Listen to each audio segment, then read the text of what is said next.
This podcast is brought to you by the School of Advanced Study, University of London.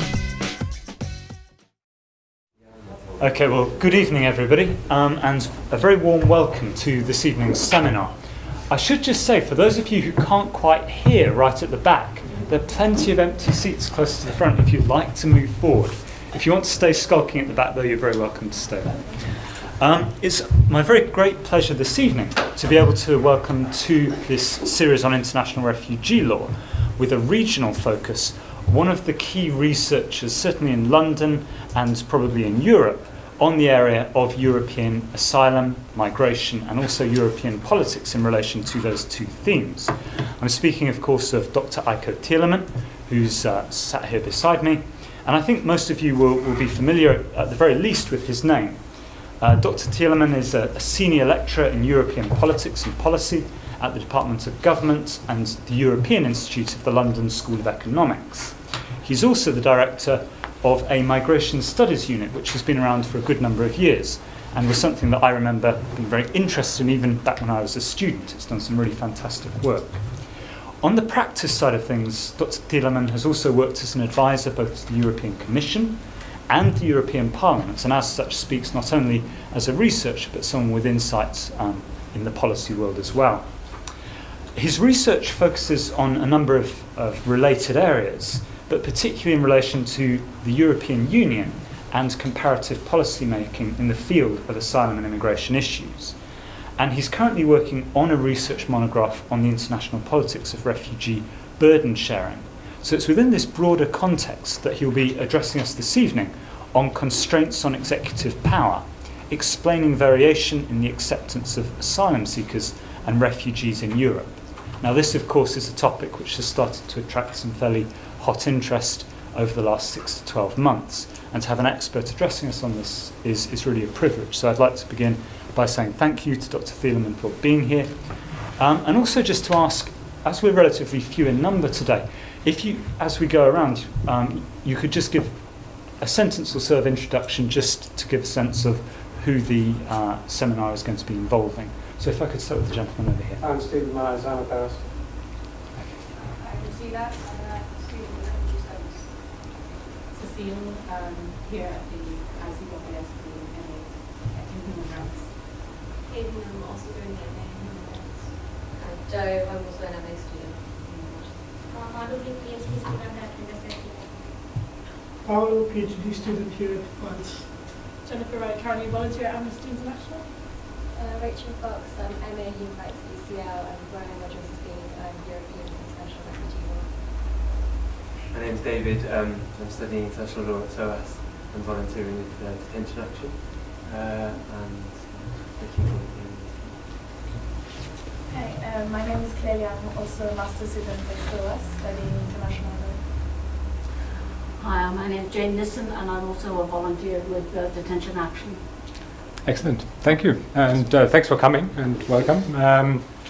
I should first of all thank David and his group for inviting me, especially as I'm not a lawyer. I have to out myself straight away as a political scientist. So I'm aware that I'm surrounded by lawyers probably, and we'll keep that in mind when I speak. I also should acknowledge that a lot of the work that I present is joint work with one former PhD student and one current PhD student, Mogens Hobolth, who is now head of section in the Danish Asylum and Migration section, and Natascha Zaun, who is still completing her PhD at the University of Bremen. So what this talk will be about, and what our broader project is interested in, is really trying to better understand and explain variation in policies across countries and over time.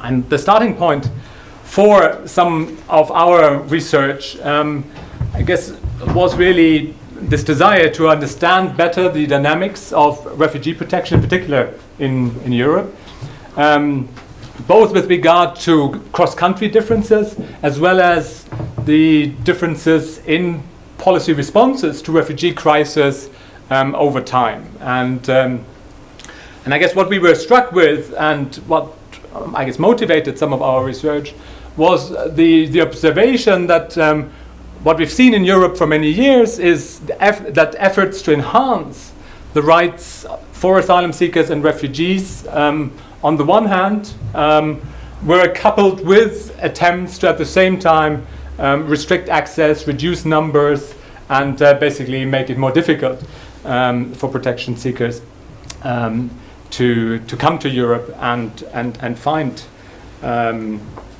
protection from persecution. Obviously, there are numerous examples that one could give. Clearly, over the years, there have been efforts to improve reception conditions. The grounds for qualification for refugee status has been widened, as many of you will know more about this than I do. Some procedural guarantees have been increased in some countries, while they might have been reduced in other countries. But at the same time, clearly, we've seen restrictive trends, safe third country provisions being introduced, carrier sanctions, visa restrictions for individuals arriving from crisis regions. And so that's very much the background that I guess was part of the motivation for the kind of research that we've been doing.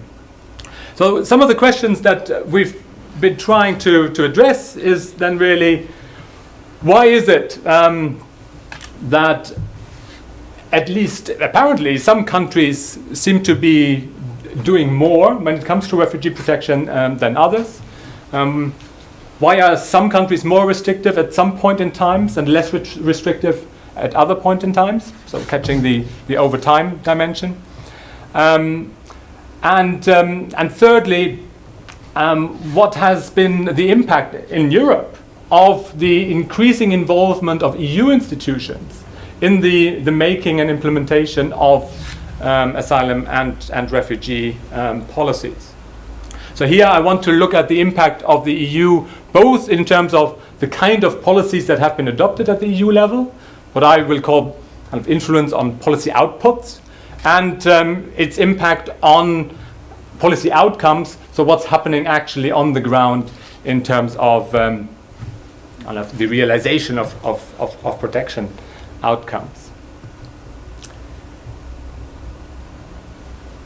So I guess if I put this into the broader perspective of the existing literature, then I guess this last point about the EU would ask the question, how can we explain that, contrary to the predictions of many refugee lawyers and also many political scientists, lawyers like James Hathaway, Juss, Elspeth Galt and others, but also political scientists like Andrew Geddes, Sandra Lavanay, or Virginie Guéridon, why, despite their relatively pessimistic restrictions about the role of the EU over the years, the EU appears to have been responsible for a certain amount of upgrading of rights and standards that perhaps the academics that have written about the EU certainly initially did not expect. And so I want to address this broader question about the role of the EU and what its impact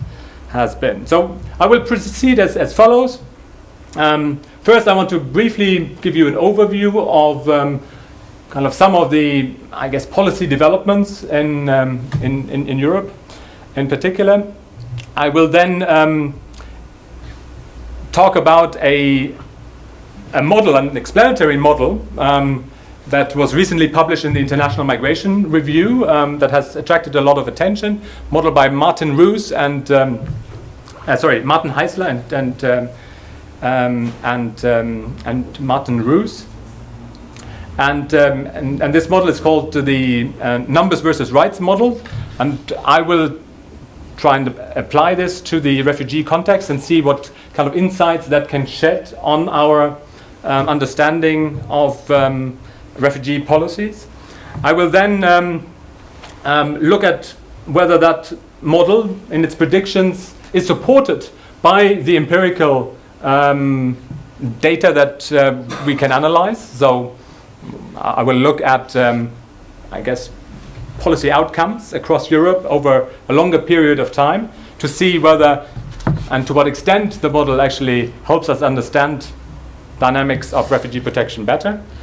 And finally, I will apply and develop some complementary model which focuses on the idea that there is variation in the constraints on the executive, hence the title of the paper.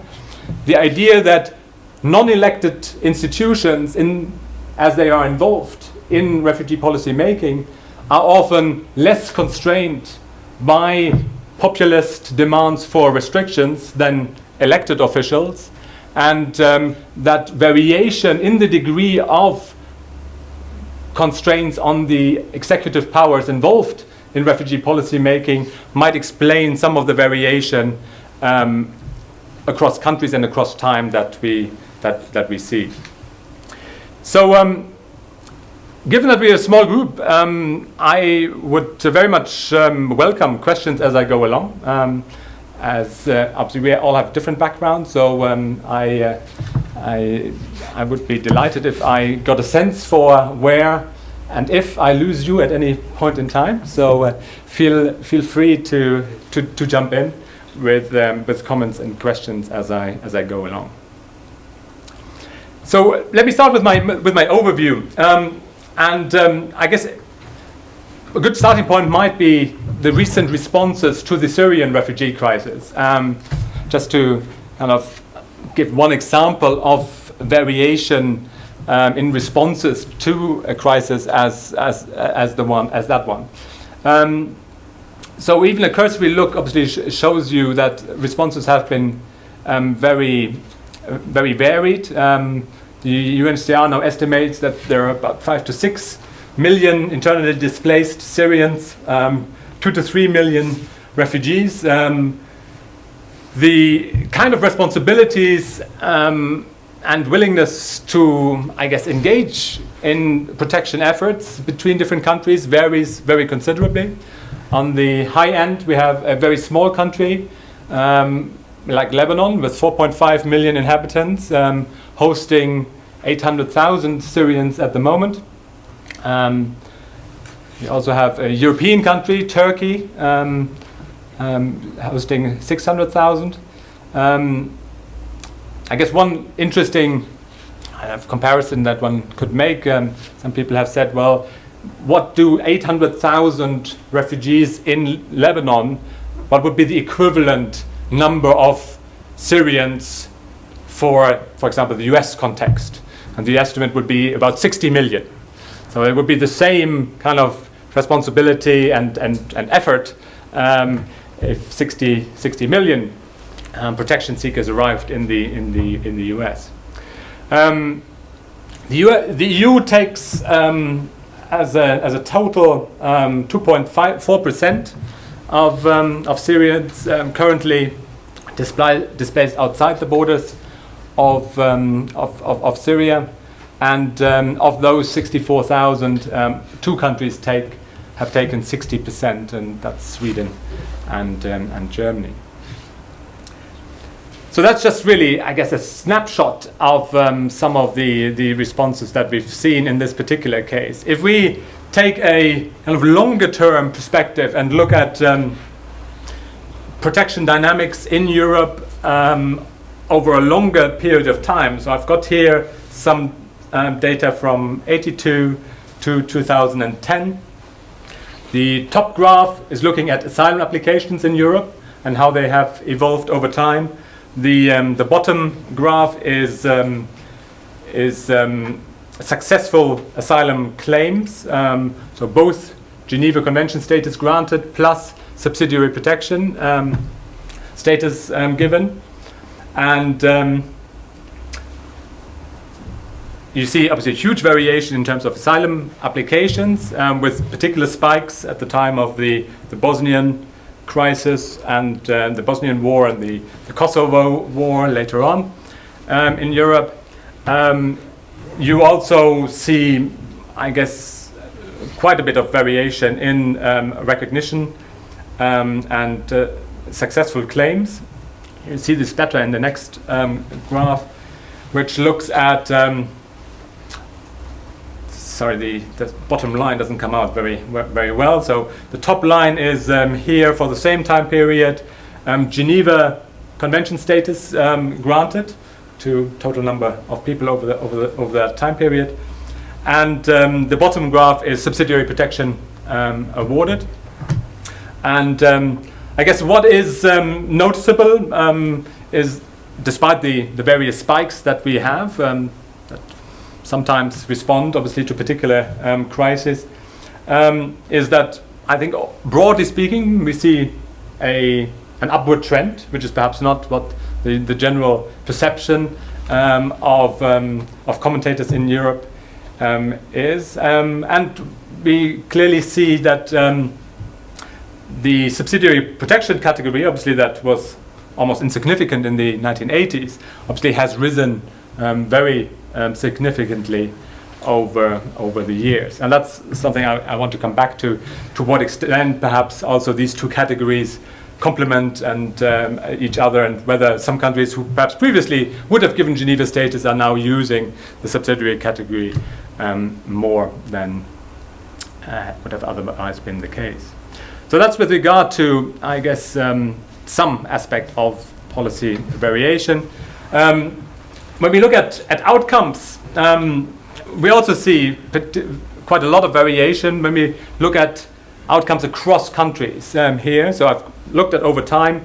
Now I'm looking at across different countries, and we see significant variation in recognition rates. So this is Geneva plus subsidiary protection for the same group of applicants across different European countries. So this is something that has been widely reported in recent years, but still, every time I look at the figures, I find them quite hard to believe that in 2007, 80%, 4 out of 5 asylum seekers from Iraq got some protection status in Sweden, for example. Well, at the same time, of the thousands of applicants that put in an application in Greece, not a single one was granted refugee or subsidiary protection status. And you see that being true not just for Iraqi claimants, but for other groups of origin as well. So let me then perhaps try and put this into the context of kind of the academic literature that has tried to make sense of, I guess, these patterns of restrictiveness and liberalness in different countries, and also its evolution over time. And obviously there are numerous ways that academics have tried to explain restrictions, for example, and the increasing use of restrictions. Literature has pointed to factors ranging from the fear about international terrorism to concerns about the negative effect of certain groups of migrants on the labor market, on the welfare state, as we've had the recent discussion here, perceived threats to cultural homogeneity and others. Others have tried to explain restrictions by the ability of restrictively minded policymakers to venue shop, to use policy-making venues that allowed and facilitated the adoption of restrictive policies that could not so easily be adopted at the national level. Virginie Guéridon talks about venue shopping at the EU level in the 1980s and 90s. Others have tried to explain, I guess, trends towards rights enhancements in immigration and asylum policies. So we've had people writing extensively about the impact of post-war human rights instruments on, I guess, national asylum and immigration rules. Others have pointed to domestic constitutional dynamics and the role of domestic courts in expanding the rights of individuals at the domestic level. Christian Jopke, for one, as a sociologist, has done a lot of work on that. And then there's a literature which I guess is perhaps more developing and more recent, that I guess tries to offer an approach which could potentially explain these countervailing trends that we see at the same time in a single analytical model. And that's really what I want to focus on, these attempts. So one is as I said, the numbers versus rights model by Roos and Martin. Some of you will have come across perhaps Martin Roos's recent book, just published a couple of months ago. He's a political economist at Oxford, and his book is called The Price of Rights, published with Cornell University Press. And his model is really an economic-based explanation of, I guess, policy dynamics that emphasizes the role of budget constraints for policymakers. He originally developed this for low-skilled migrants, but as I will argue, you can extend this to other areas of migration policies as well. And what he suggests, and his co-author, is that given budget constraints that policymakers are faced of, what we should expect is a trade-off between a host state's openness in allowing migrants, asylum seekers, to their territory, and the extensiveness of migrants' access to rights, social welfare, healthcare, recognition, status awarding, things like that. So a trade-off between numbers in terms of access on the one hand and rights on the other. I guess crudely put, what he's suggesting is that you can either be not so nice to a large number of people, or you can be nicer to a smaller number of people arriving, right? I'm sure he would put this much more elegantly, but that is the basic intuition, right?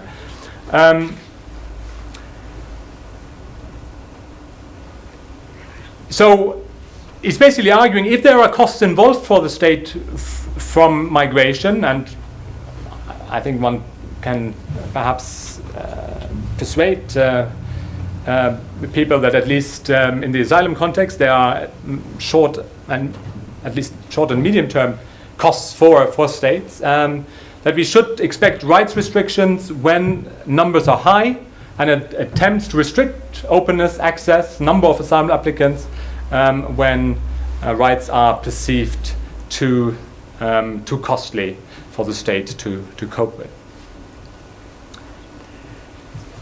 The other model that I want to come to later on, and that we have used in kind of extending some of the existing writing, is this model about the expected influence on policy making of elected versus non-elected institutions. So as I said, the expectation of that model is that elected and non-elected institutions differ in their response to populist pressure for restrictions in certain crisis situations.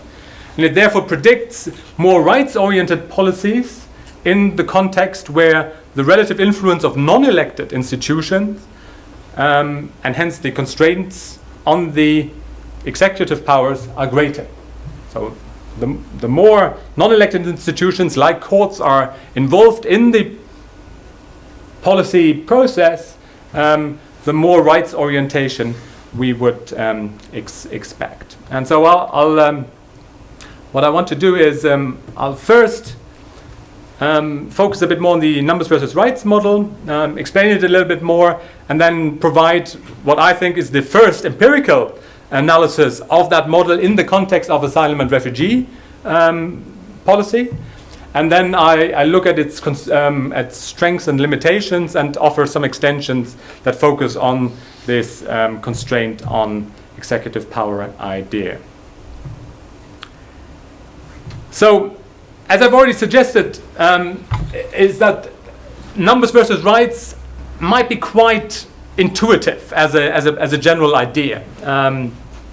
I would even argue it's perhaps more intuitive in the asylum and refugee context than it is in the economic migration context, for which Roos and Martin originally developed the model. Because I'm not so clear that there are necessarily costs for states from economic migration, even low-skilled migration. And hence, that trade-off is perhaps less clear-cut in that arena. But I think in the asylum and refugee context, I think there's little doubt, as I said, that asylum seekers create costs for the host state, at least in the short and medium term. If we assume certain budget constraints, then policymakers are faced with choices or trade-offs, and hence one can generate a number of hypotheses, as I have suggested a couple here. So from a cross-country perspective, if one wanted to try and use the model to explain variation across countries in their relative restrictiveness of policy, one could say, compared to other states, the more rights-intensive a state refugee system, the less open in terms of access to its territory it will be. That would be following from that original trade-off idea. Or put in a different way, compared to other states, looking at it from the other side round, the more protection seekers a state is faced with, high numbers, the less extensive the rights it will be willing to offer. So, basically, high rights, low numbers, or high numbers going hand in hand with low rights. So that's from a cross-country perspective. If we look at the model from a kind of over time perspective, we can create similar hypotheses. So you could say, well, if compared to other time periods, the more rights-intensive a state's refugee system is at a particular point in time, the less open in terms of access to its territory it will be during that time. And look at it from the other perspective, compared to other time periods, the more protection seekers a state is faced with at a particular period in time, the more willing it is going to be to restrict rights in that particular period. Right? So basically, if you look at this graphically, you would end up with this kind of format, right? So you have a 4x4 matrix, you have low rights, high rights, low numbers, high numbers. And basically, what the model predicts is that we should see a combination of high numbers and low rights, and high rights and low numbers, and we shouldn't see the combinations low numbers, low rights, and high numbers, high rights. Right? So that's the basic idea.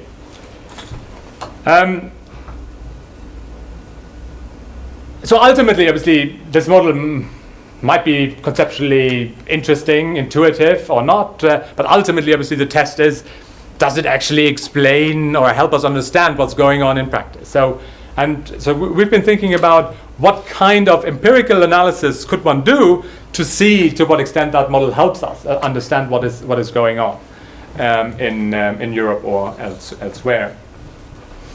And then obviously we're faced with the challenge of, I guess, if you wanted a kind of broad-based comparison of, I guess, finding comparative data on numbers and rights, right? I guess in terms of numbers, that might be easier. Obviously, the UNHCR obviously collects the data, as I showed you earlier on asylum applications and so on.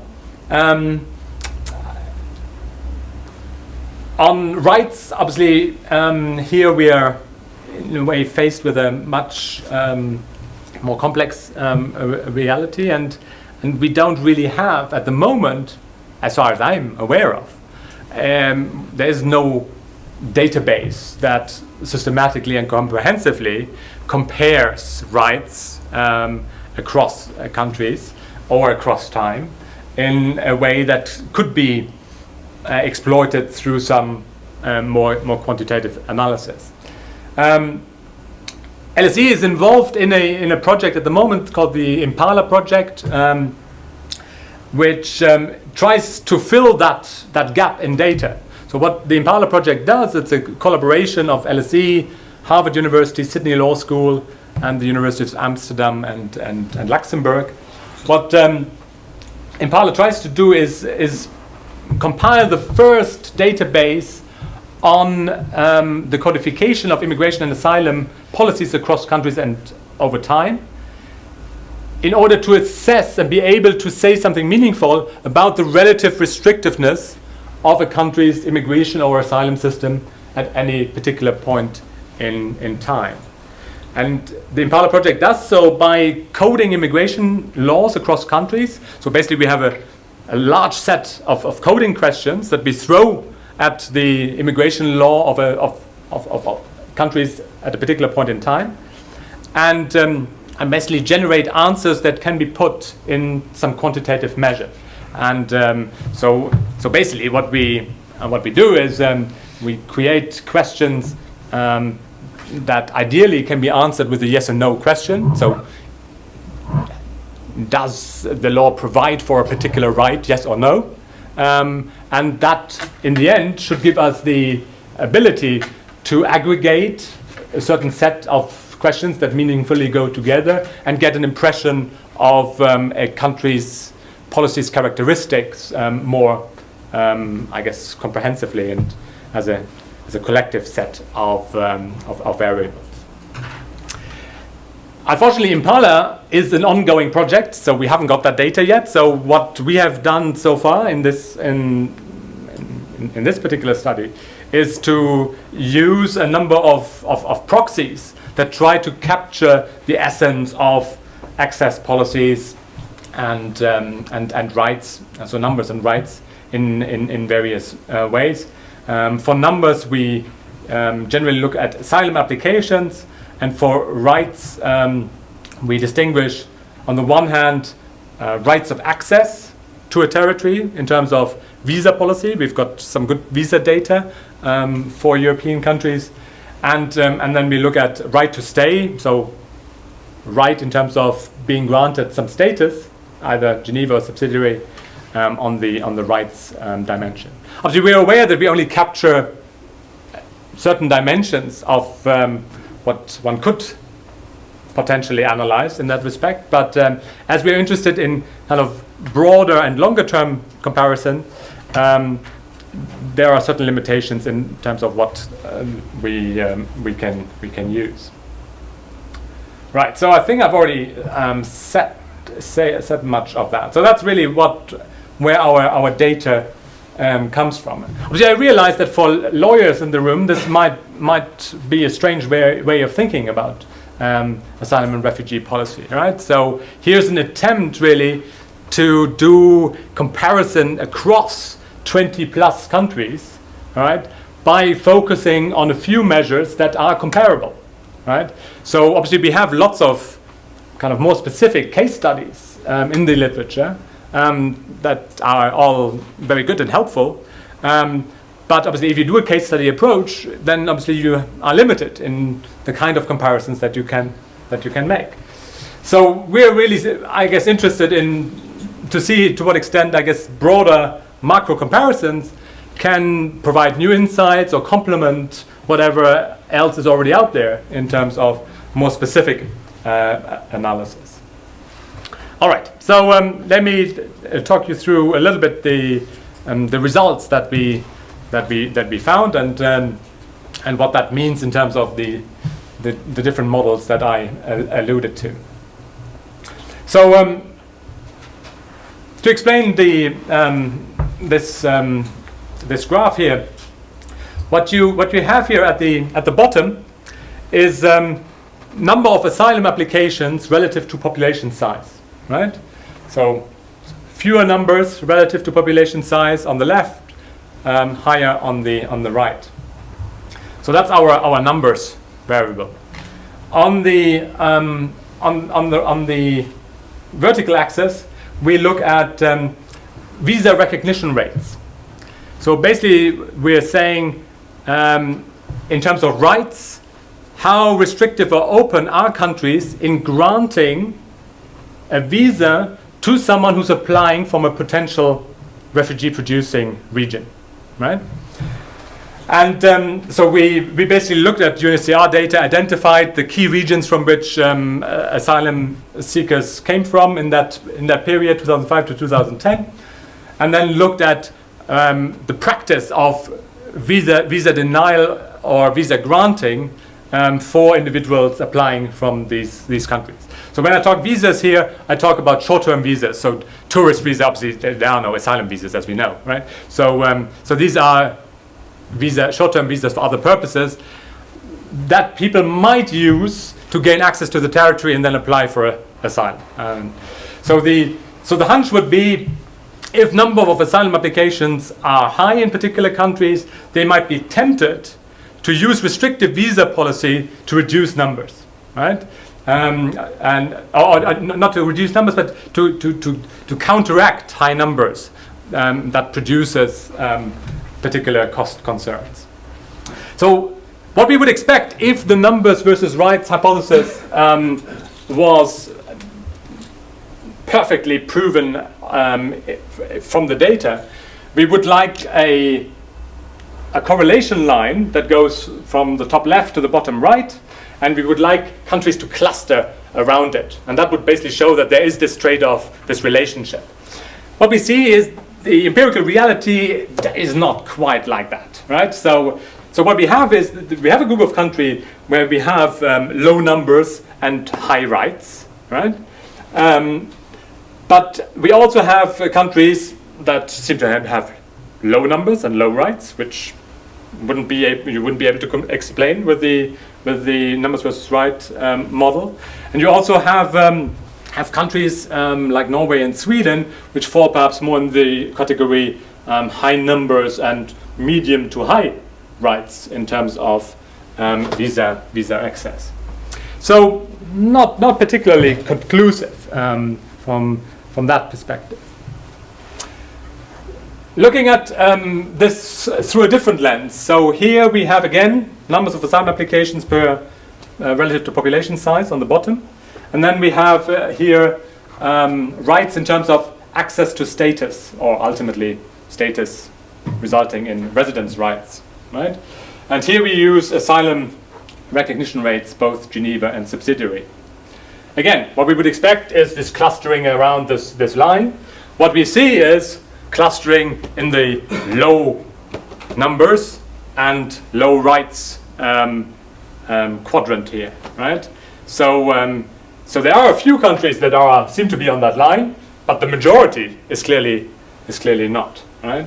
So that seems to not bode that well for that model. And then thirdly, what we looked at is the extensiveness of protection, and here the intuition is again numbers of asylum applications on the bottom. And here we have rights extensiveness in terms of what is the relative share of Geneva status granted relative to subsidiary protection granted. So basically at the top here, countries would basically grant more Geneva status and less subsidiary protection status. If they only grant Geneva and no subsidiary protection, they would be 100%. So you could say, well, if you grant more Geneva, you grant more extensive rights than you do with a subsidiary protection status. That might not be true for all countries, but I think might well be true for some. And again, obviously, what we see is countries seem to be quite dispersed, and clearly, again, you have a number of countries here in the middle and here at the bottom left, and the right, which do not seem to support and follow what the predictions of the numbers versus rights model are predicting, or is predicting. Yes, question. You are looking just at the rights before the recognition of any status, not afterwards. So I'm looking at whether or not people have been granted status, and assuming obviously that once they've got status, they will continue to have access to certain rights. So from a kind of cost perspective, the expectation would be that policymakers recognize that this is not just a one-off cost in terms of providing the determination process, but also obviously a longer-term cost potentially, especially if you're dealing perhaps with vulnerable people who might not be easily integrated into the labor market and so on. Does that help? Yeah, a little bit. Because at the beginning you said that we're talking about a visa and so the right to accede to the procedure. That's right. And then there are the rights which are recognized to refugees, statutory protection people after they got their protection. Yes. So we are talking about welfare. So that's right. That's right. That's right. in that case, it would change a lot. For instance, in the case of Sweden, when we talk about the rights about after accession, probably it would be like a little bit higher. Yes. So the reason why Sweden is here at the bottom is that Sweden grants a lot of subsidiary protection status relative to the number of Geneva statuses that they grant. So obviously overall, taking the two categories together, Sweden is fantastic in terms of the percentage of some status granted relative to the number of asylum requests that they receive. But they basically make a lot of use of subsidiary protection. Actually, my understanding is, having talked to some Swedish lawyers, that it actually doesn't make a huge difference in Sweden. That's my impression. Which might be a problem, obviously, for our conceptualization here. For some countries, clearly, Geneva status is more rights intensive. It means obviously permanent residence rights, and whereas subsidiary protection status might not be. But for some countries, the difference between Geneva and subsidiary might not be so extensive, and then obviously that would create some problems in our way of conceptualizing this. And this is something that we would have to recognize. Yeah. All right. So this is for the cross-country dimension. Let's look at the over time dynamics and to what extent the model can perhaps help us understand that. So here we have again long-term data. Don't worry too much about these figures. The key thing is this is almost 20 years of data provided by the UNHCR, and what we're really interested in is whether there is a negative relationship between asylum applications and recognition rates over time.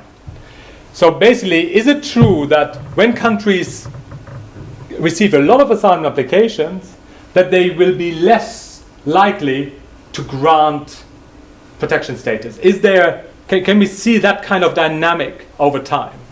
And basically, what the analysis suggests, and this has been supported by some of the literature, is that yes, there is a negative correlation, and it is significant.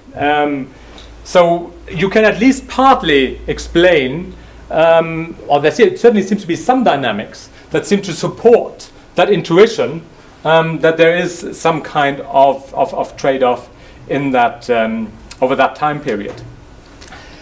However, when we looked at this in more detail, and we, for example, shortened the length of the time period that we're looking at, so if you just analyze data from after the Bosnian War, so mid-1990s, then that then that correlation, that negative correlation that we get here, falls away.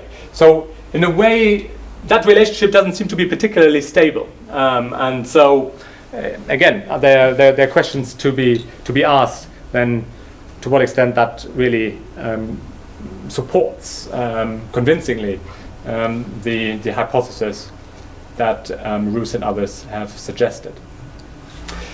Given that we only had very limited visa data compared to the more extensive asylum and recognition rate data that we had, we did a little case study on Iraq. What we were interested in is to look at whether we could see in the Iraqi case any dynamics that number of applicants of Iraqi asylum seekers triggered restrictive responses, either in visa grant rates or in recognition rates for Iraqi asylum seekers. And what we looked at was how member states responded to the likely increase of Iraqi asylum applications. And this is why we looked at Iraqi civilian casualty figures, which basically, I guess, maps the intensity of the conflict in Iraq over a number of years. And then we looked at visa application and refusal rates. And here, in a way, that is perhaps the most supportive evidence of the RUSE model. You see that during times here in 2006-07, when the intensity of the conflicts was the highest, the refusal rate for visa applications from Iraq were also at the highest level, right? So when states expected an increase in applications, they were basically, they appeared to be willing to be more restrictive in the granting of short-term visas from Iraq. We also see that actually the number of applications was quite low in that period relative to other time periods, which seems to suggest that not only did EU member states refuse a lot of Iraqi visas, they also made it quite difficult to apply in the first place, right? So in a way, in both senses, you see perhaps some of that trade-off in that data. So that seems to support the model in some ways of that numbers versus rights trade-off. But we see completely the opposite dynamic when we look at recognition rates for Iraqi asylum seekers in that period. So we have the highest applications in the periods where the conflict was at its most intense, which is what we would expect perhaps. But we also have the highest grant rates during those years in 2006 and 7. So the likelihood that you would get accepted and get some status was higher in those periods of conflict than at other times. And obviously that was really the data that we felt, well, yes, as intuitive as numbers versus rights might be, it's not comprehensive in its ability to explain what's going on. And maybe the difference here is that with regard to visa decisions, these are more executive decisions. It's much more difficult to appeal a visa denial than it is to appeal against perhaps a first instance negative decision on your asylum application. So obviously we know that part of the reason or behind much of the recognition rates is obviously a very high percentage of cases where non-elected institutions, non-executive decisions were involved. And so our hunch was that that relative involvement of non-elected institutions in the implementation of asylum and refugee policy perhaps made a difference and perhaps can partly explain why the reaction on the recognition side was one, whereas on the visa side it was a different one. So that's I guess what we took from this data. So let me talk about kind of some first assessment, and then I if I have 5 more minutes or so, I can talk about a few more extensions of this. So what I've said so far is that we have this attempt to provide a comprehensive model to explain dynamics of restrictiveness and rights enhancement, with numbers versus rights. I've suggested there's only, I guess, limited empirical support, but also some countervailing dynamics that we see that clearly cannot be captured by this model. Especially the Iraq data really points in 2 directions, and for us really the crucial difference in explaining these rather contradictory findings then has to do with the extent to which rights-based policies are enacted by executive bodies or non-majoritarian, non-elected institutions such as courts. The former are directly responsive to calls for restrictions, while non-majoritarian institutions are less guided by budget constraints and more isolated from populist calls for restrictions when numbers get high. This might also explain, we suggest, why there is a huge gap between first instance decisions and which are perhaps more executive and I guess decisions at the appeal stage where courts are more involved and where you get often a different outcome. And so ultimately, I guess what the data suggests in our view is that it might be worth exploring further the role of non-elected institutions in the policy process on asylum and refugee protection more generally and more systematically. And one area we suggest where it's quite easy to look at the relative role of elected versus non-elected institutions in the policy-making process is the EU context. Because what we have in the EU is we have, in a way, 2 phases of policy-making.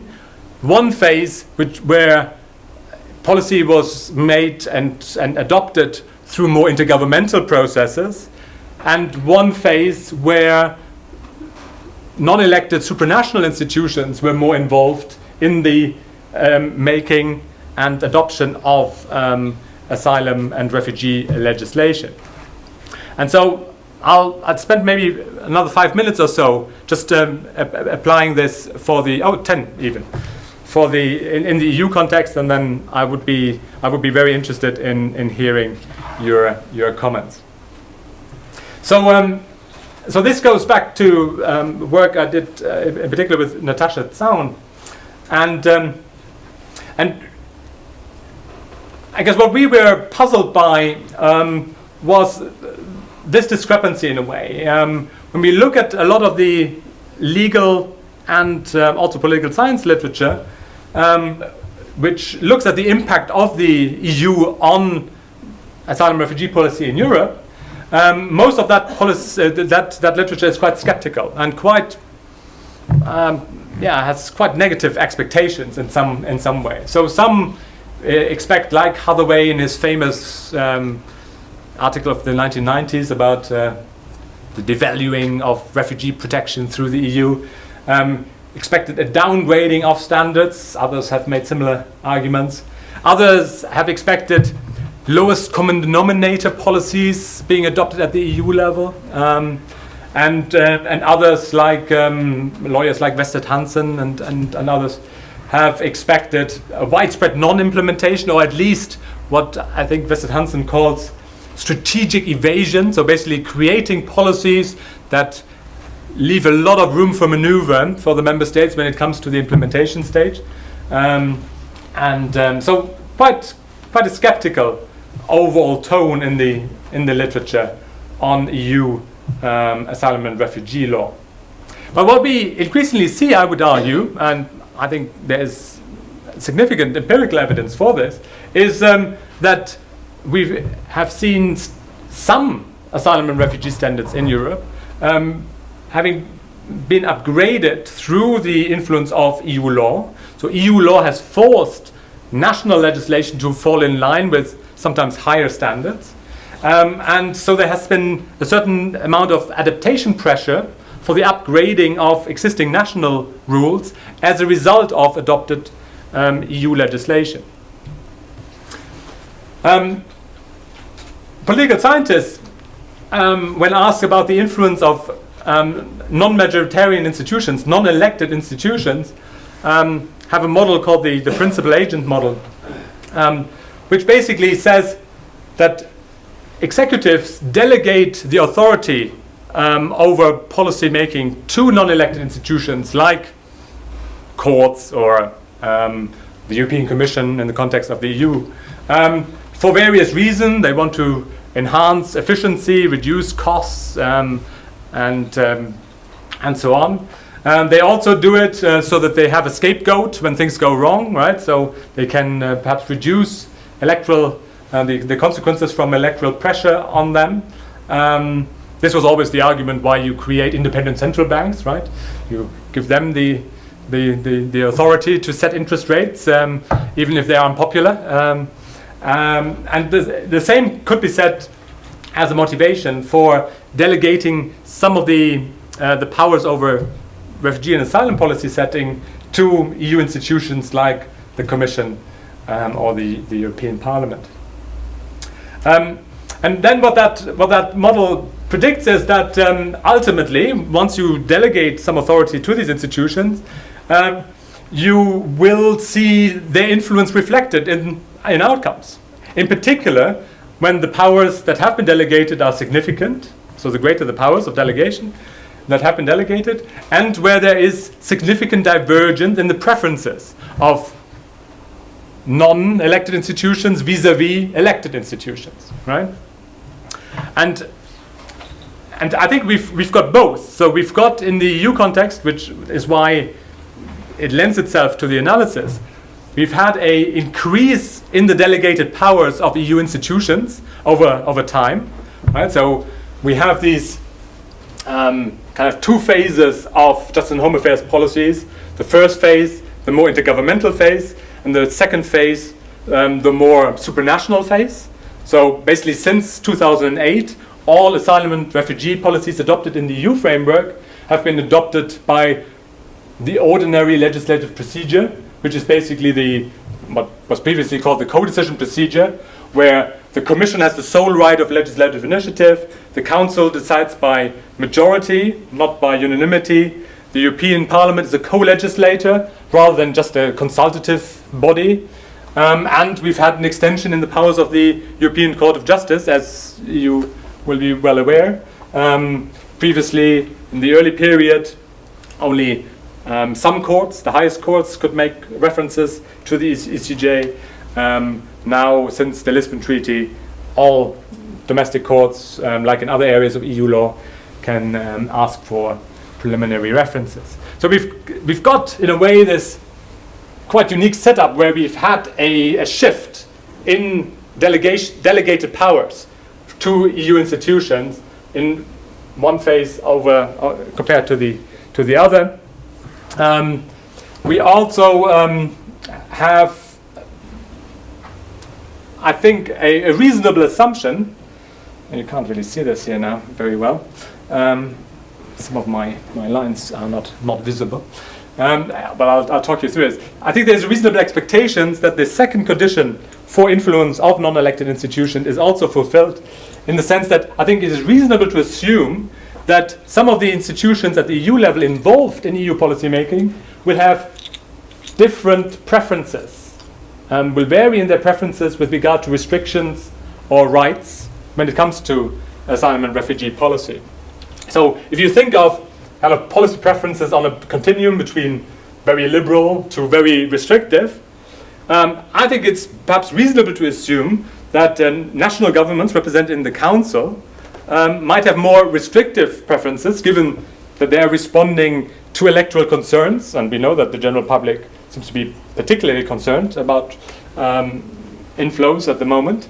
Then perhaps non-elected institutions like the Commission and the ECJ which obviously non-elected are more shielded from populist pressures, and can be more concerned about, I guess, the protection of minimum standards and rights than the elected institutions in the EU framework.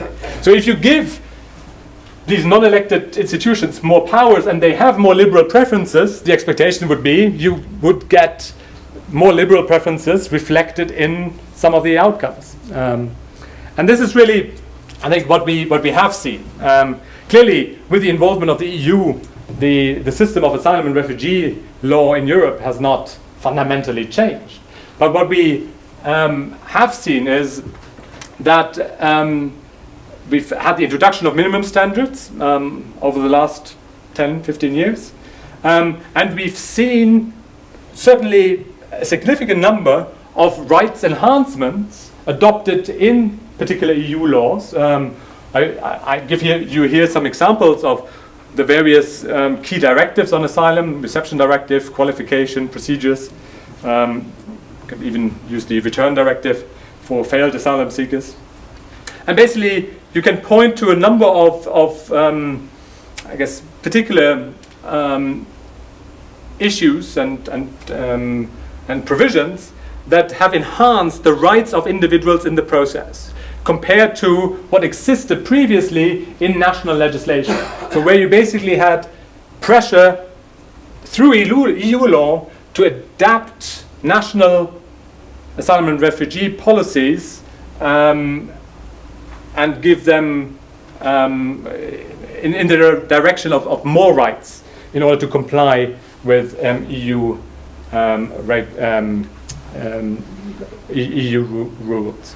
And I think one can show empirically that these effects, these liberalizing effects, have been stronger in the second phase, in the more supranational phase of EU governance than in the earlier governmental phase, which seems to again support the general hypothesis.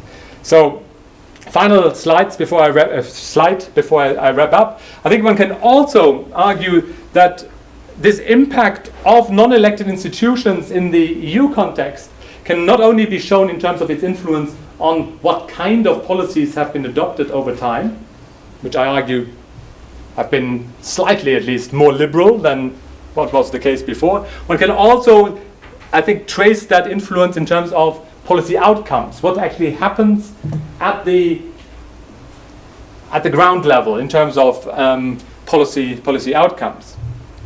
So here you have recognition rates of Afghan asylum seekers in Greece, bottom line, and the EU average.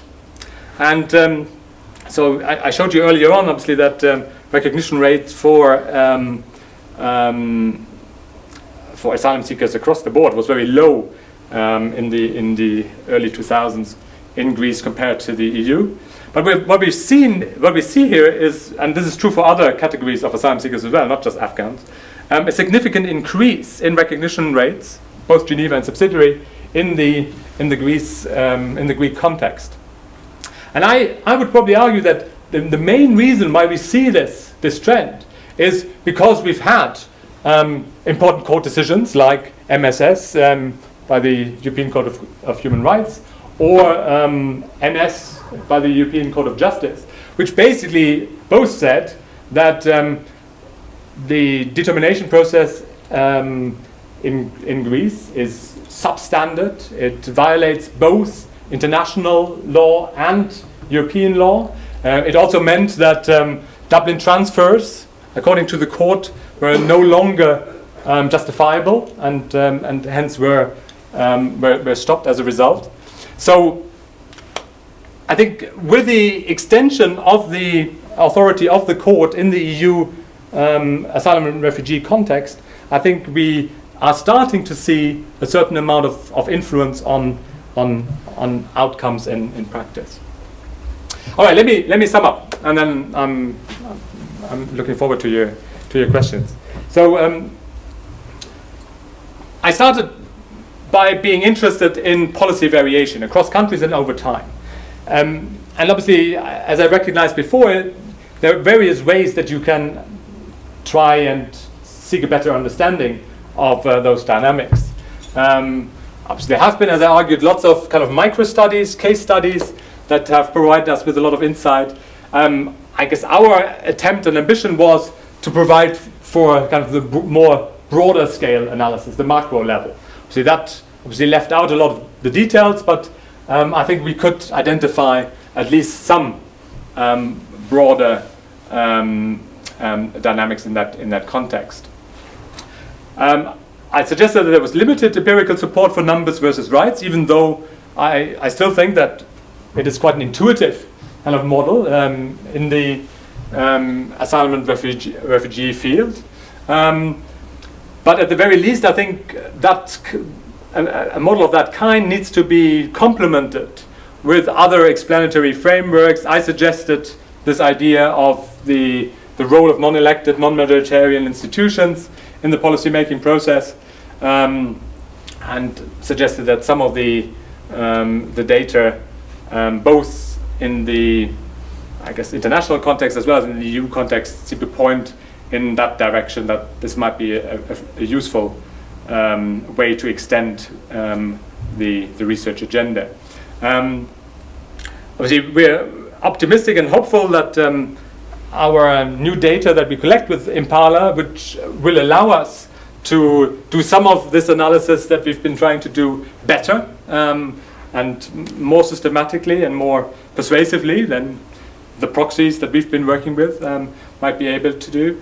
And I guess what we ultimately would like to do, and here's where I invite in particular the input of the lawyers, is really to think about whether it might be possible to do cross-country comparisons in terms of the relative restrictions on the executive in various national contexts. And I'm not sure whether there is literature out there that talks about the relative strength, for example, of the judiciary vis-à-vis the executive in a cross-country context.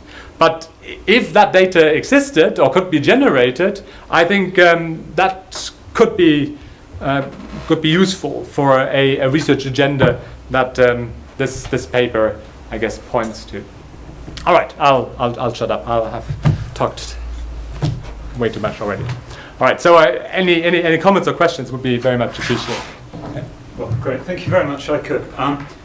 I suppose, seeing this from a lawyer's point of view, and I recognise not everybody sees it from that particular point of view, but it's really interesting to get this focus on the kind of the macro dynamics. As lawyers, we're used to, I think, too often looking at very set national contexts and thinking about the way in which law plays out in that, and we kind of lose sight sometimes of these bigger patterns.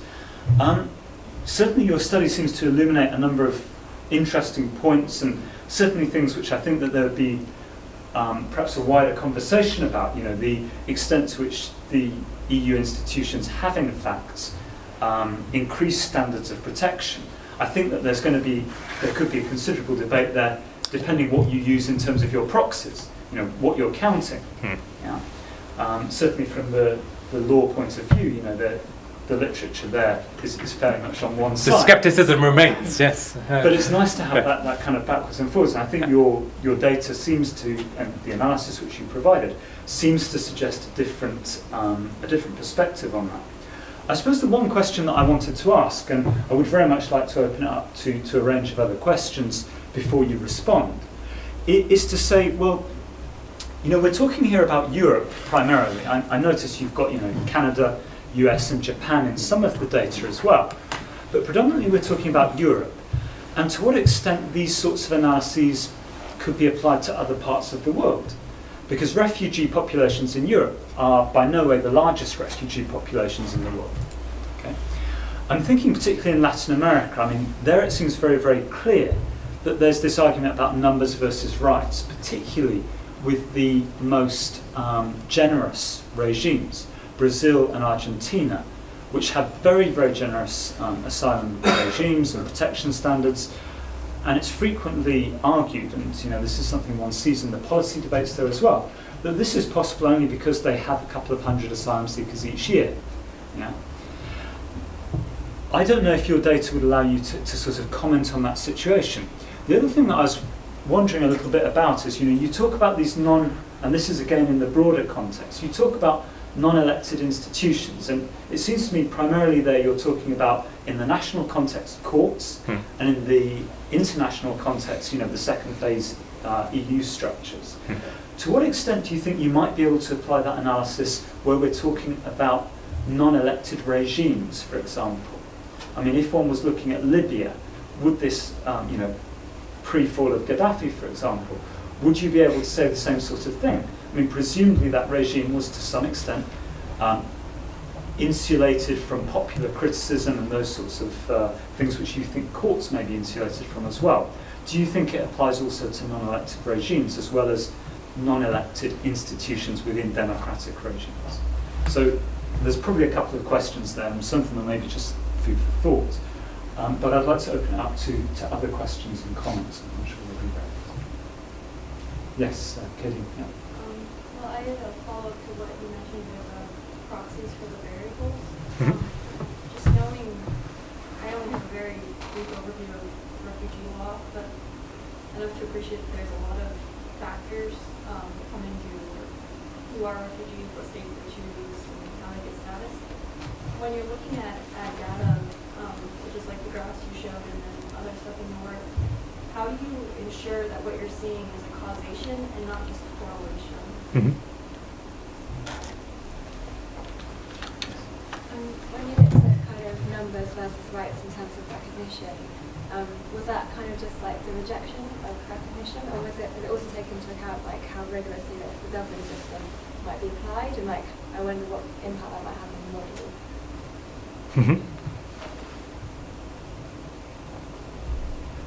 Okay.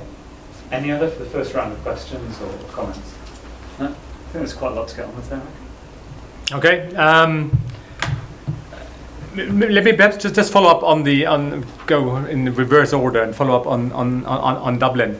Can you just tell me a bit more what your thinking was in terms of how Dublin would come into this? So whether a higher number would mean like an observably more rigorous application of Dublin, so kind of more pushing back to other countries. I don't know if that's kind of measurable. Yeah. Yeah, I think you're right. I think that would certainly be the expectation of the numbers versus right model. I suspect at the very least, high numbers would, I guess, increase the incentive under that as the model would predict for countries who've received secondary movements to explore the possibility whether people could be transferred back to the country of first entry. But obviously there are limitations in that, right? So you need to be able to prove that someone has entered, and that country obviously needs to have actually fingerprinted that individual and put them in the database. And then obviously, as we know, the Dublin system is not particularly efficient, and there have been a lot more requests for transfers than were actually enacted in the end. I could see at the margins these dynamics, but I'm not sure about the extent to which states could kind of use Dublin to alleviate burdens. I think there are limitations within that, but I think at the margin, I think that there will probably be some incentive to kind of explore the options that Dublin provide more vigorously. With regard to methods and the question about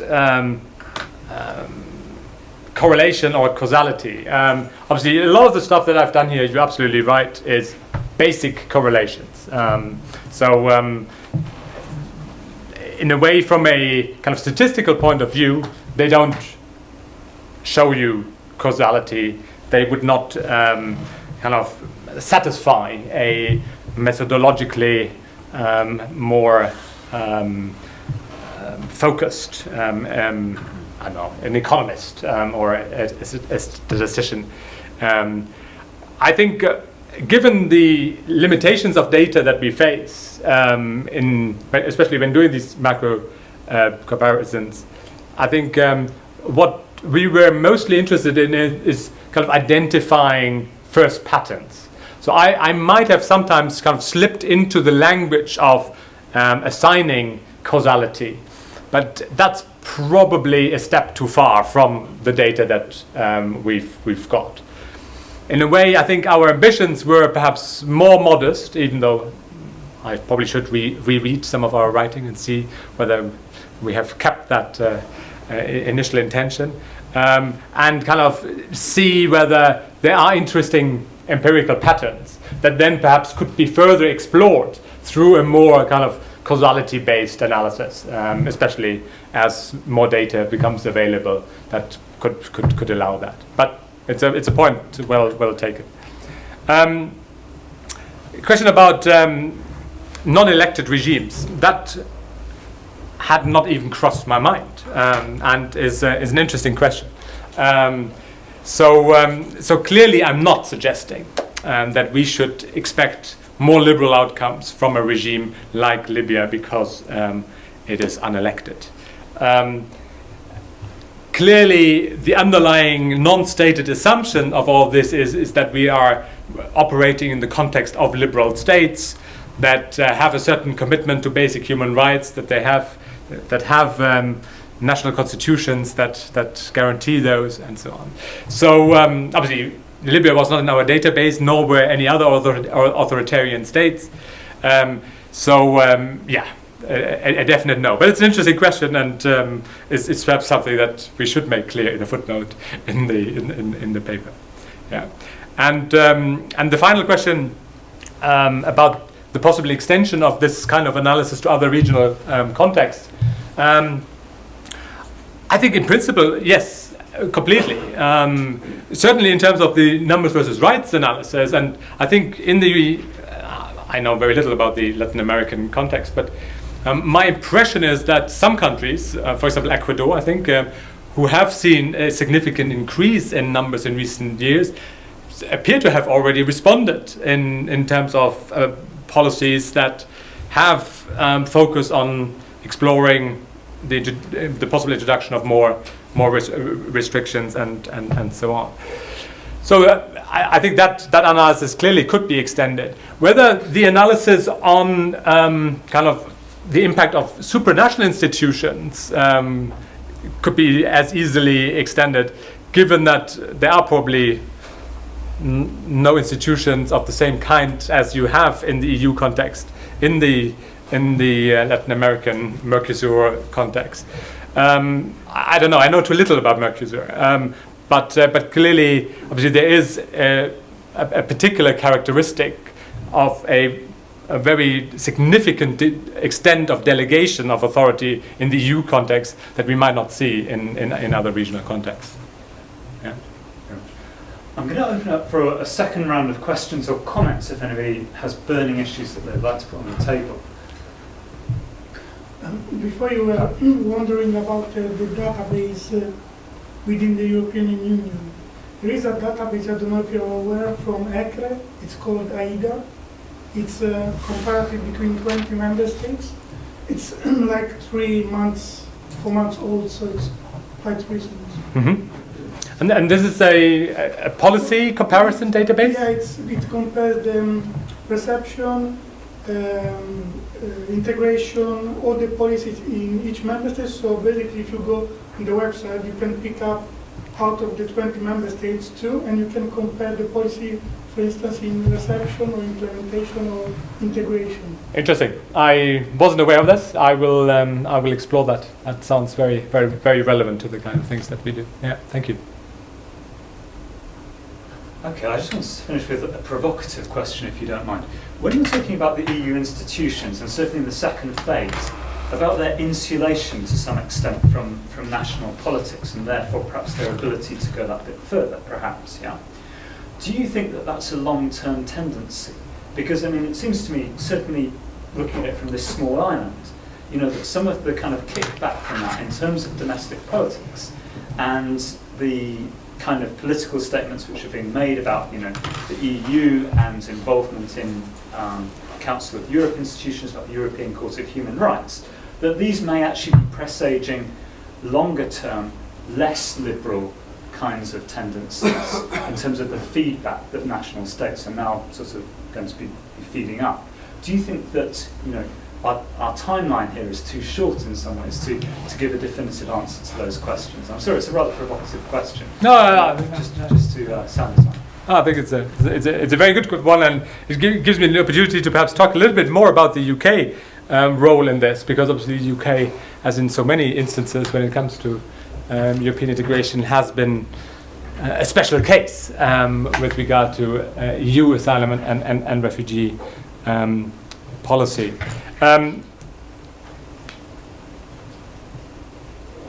What I would say about the UK, one of the empirical observations that one makes is that when we talk about these two phases of the policy process in the EU context, it is very noticeable that the UK participated and signed up and opted into all policies adopted under the phase 1 framework, and has basically decided to opt out of all of the phase 2 legislation. So if it is true, as I suggest, that phase 2 legislation was more liberal than phase 1, then the UK, who as one of the few countries in Europe has the possibility of opt-out, has basically decided that these liberal trends are going too far and is interfering in the UK's efforts to provide effective deterrence for non-genuine asylum seekers and other objectives that the UK might pursue. So whether that suggests that EU non-elected institutions are overreaching themselves in terms of pushing for liberalness, I'm not sure. Clearly, obviously, the vast majority of other member states have signed up to the new rules under phase 2.